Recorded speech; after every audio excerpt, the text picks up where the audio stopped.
புதுநகர் பகுதியில் வந்து ஒரு துயர சம்பவம் நடந்திருக்கிறது. இது வந்து டாய்லெட்டில் வந்து ஒரு கேஸ் வந்து 2 பேர் வந்து இறந்ததாக ஒரு தகவல் இருக்குது. இது வந்து ரொம்ப துரதிர்ஷ்டமான சம்பவம். இது என்ன ப்ராப்ளம்ன்றதை வந்து நம்ம துறை ரீதியாக வந்து ஒரு விசாரணைக்கு போட்டிருக்கோம். கலெக்டர் வந்து ஒரு விசாரணை பண்ணுவார். இங்கே இருக்கிற உடனடியாக இங்கே இருக்கிற மக்கள்லாம் வந்து ஒரு தங்கும் இடத்துக்கு வேறு மாற்று இடத்த தங்க வச்சுட்டு இந்த என்ன பிரச்சனைன்றதை நாங்கள் பார்க்குறோம். ரெண்டாவது இப்போ அந்த மேனுவல்லாம் திறந்து பார்க்கும்போது வந்து பார்த்துட்ருக்காங்க. இது ஒரு வீட்டுக்குள்ளே இருக்கிற பிரச்சனையா இல்லை மெயின் ரோடில் இருக்கிற பிரச்சனைன்றது இதை வந்து இந்த ஒரு என்கொயரி முடிஞ்ச வந்து தெரியும். நம்ம டிபார்ட்மெண்ட் வந்து அதில் ஃபுல்லாக பார்த்துட்டுருக்காங்க. இவ்வளவு கேஸ் ஃபார்ம் ஆகிறதுக்கு என்ன காரணம், இது எப்படி வந்துருங்கன்றதெல்லாம் வந்து துறை ரீதியாக வந்து பார்த்துட்டு செய்வாங்க. இதை உடனடியாக எப்படி ரெக்டிஃபை பண்ணுறது, இமிடியேட்டாக வந்து இதில் ஏதாவது இந்த மெயின் ரோடில் பைப் மாற்றணுமா அல்லது அந்தந்த வீட்டு உள்ளே இருக்கிற அந்த இதில் வந்து அந்த முறையாக அது எப்படி பண்ணுமோ அப்படி பண்ணியிருக்காங்களான்றதில் செக் பண்ணிவிட்டு அதுக்கான ஏற்பாடை நம்ம வந்து அரசாங்கம் வந்து செஞ்சு கொடுத்துரும். விசாரிச்சு பார்த்தோம் கவனக்குறை இருந்தால் கண்டிப்பாக ஆக்ஷன் எடுப்போம். இவங்க எல்லாருமே வந்து இப்போ வெளியில் ஏதாவது ஒரு தங்க வைக்கிறோம், அரசாங்க இடத்துல தங்க வைக்கிறோம், அவங்களுக்கு சாப்பாடு கொடுத்துட்றோம். இப்போ இதுக்குள்ளே வந்து இதில் டெக்னிக்கலாக என்ன ப்ராப்ளம்ன்றது கண்டுபிடிச்சி அதுக்கான நிறைவேற்றிட்டு அதோட ரெக்டிஃபை பண்ணிவிட்டு சீட் செஞ்சுட்டு அதுக்கப்புறம் மற்ற நடவடிக்கை எடுத்து அது சிஎம் கலந்து பேசக்கூடும். கண்டிப்பாக வருவார். அதுக்கான நிவாரணம் வந்து அரசாங்கம் கண்டிப்பாக செய்யும். இது சம்பந்தமாக வந்து ஏற்கனவே நாங்கள் வந்து ஒரு 6 மாசமாவே இந்த கம்ப்ளைண்ட்டை பற்றி மாற்று ஏற்பாடு என்ன பண்ணலாம்னு பேசிட்டு தான் இருந்தோம். ஏன்னா இது வந்து ஒரு 2 வீட்டில் தான் இந்த மாதிரி ப்ராப்ளம் மாதிரி சொல்கிறாங்க. இப்போ நாங்கள் முதல்கட்ட விசாரணையில் வந்து 2 வீட்டில் இந்த மெயின் இஷ்யூ 3 வீட்டில் மெயின் இஷ்யூ இருக்கிறதா சொல்கிறாங்க.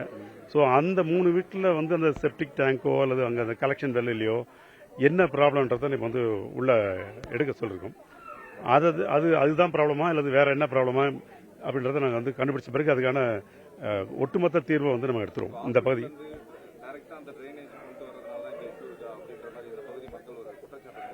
எப்படி இல்லை அது தனி அதெல்லாம் வந்து நிறுத்தியாச்சு. அது அங்கேருந்து வர தண்ணி நிறுத்தியாச்சு. இது வந்து இந்த பகுதியில் ஏதோ ஒரு கேஸ் ஃபார்ம் ஆயிருக்கலாம். இப்போ நம்ம வந்து யோசிச்சு பார்த்தா வந்து எல்லார் வீட்லையும் அது இல்லை, ஒரு குறிப்பிட்ட 3 வீட்டில் இருக்குது.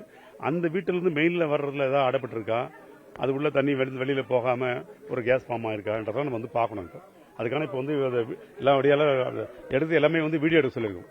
அந்த டாய்லெட் வந்து எப்படி அமைக்கப்பட்டிருக்கிறது, மெயின் ரோடு வர கனெக்ஷன் எப்படி இருக்குது, இதில் எங்கே அந்த கேஸ் ஃபார்ம் ஆகிறதுக்கான வாய்ப்பு எங்கே இருக்குது அப்படின்றத வந்து இப்போது வீடியோ எடுத்திருக்கோம். டெக்னிக்கலாக ஃபால்ட் இருந்தால் அதை உடனடியாக வந்து ரெக்டிஃபை பண்ணுறோம். இந்த துறை ரீதியாக சிஇ இருக்காரு, சிஇ பார்த்து விசாரிச்சுப்பாரு. அப்புறம் கலெக்டர் இருக்காரு. அவங்க 2 பேரும் முடிவு பண்ணி சொல்லுவாங்க இது யார் மேலே தப்புன்னு சொல்லுவாங்க. அதுக்கப்புறம் நடவடிக்கை எடுக்கலாம். இன்னைக்கு கழிவறையில் வந்து 5 பேர் அந்த கேஸ் உற்பத்தியான கழிவறையிலேருந்து உற்பத்தியான கேஸை இன்னேல் பண்ணி உயிருக்கு ஆபத்தான நிலைமையில் ஆயிருக்காங்க. அதில் வந்து 3 பேர் வந்து இறந்துட்டாங்க. 2 பேர் வந்து மருத்துவமனையில் சிகிச்சை பெற்று இருக்காங்க. அவங்க இப்போ நல்லா இருக்காங்க.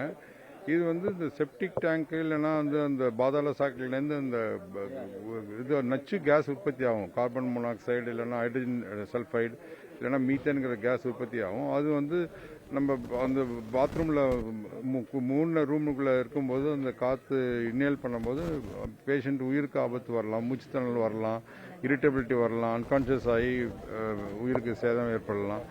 அதில் வந்து உடனே இந்த விஷயம் கேள்விப்பட்டவுடனே எங்கள் மருத்துவ குழு வந்து ஒரு 20 டாக்டர்கிட்ட வந்து ஒரு வீடாக போய் செக் பண்ணி ஏதாவது அவங்களெலாம் ப்ராப்ளம் இருக்கான்னு பார்த்துருக்காங்க. அதில் சில பேருக்கு கண் எரிச்சல் இருந்துருக்குது. அவங்கெல்லாம் ஒன்ஸ் அந்த கேஸ்லாம் ரிலீஸ் ஆனதும் எல்லாம் நல்லாயிட்டாங்க. இன்னும் அந்த மருத்துவக்குழு ஒரு வீடாக போய் செக் பண்ணிட்டு இருக்கிறாங்க. இது வந்து எதனால் வந்துச்சுங்கிறத வந்து பிடபிள்யூடி இவங்கெல்லாம் வந்து செக் பண்ணி ஆய்வு பண்ணிட்டு இருக்காங்க. அதில் வந்து 5 பேரில் வந்து 3 பேர் வந்துட்டாங்க. ஒன்று 72 வயசு பாட்டி ஒருத்தங்க, அதுக்கப்புறம் 54 வயசு ஒரு பெண்மணி, இன்னொன்று வந்து 15 வயசு பொண்ணு ஒன்று. இது வந்து 3 வீட்டில் ஆயிருக்குது.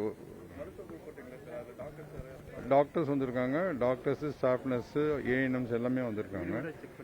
ஒரு வீடாக செக் பண்ணிட்டு இருக்காங்க. அதனால் இது வரைக்கும் மற்றவங்க வீட்டிலலாம் யாருக்கும் ப்ராப்ளம் இல்லை.